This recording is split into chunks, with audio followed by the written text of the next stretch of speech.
শীতের শেষ সপ্তাহ। গ্রামের হাট আজ জমজমাট। কুয়াশার মধ্যে গরম গরম চা আর মাংসের গন্ধ ভেসে আসছে।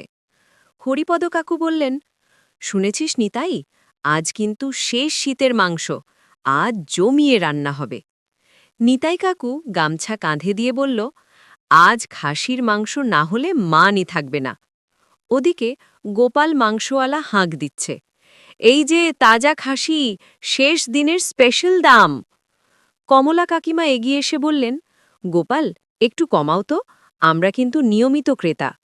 গোপাল হেসে বলল, আচ্ছা আচ্ছা, আপনাদের জন্য বিশেষ ছাড়।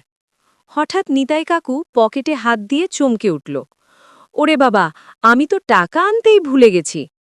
চারপাশের সবাই হেসে উঠল।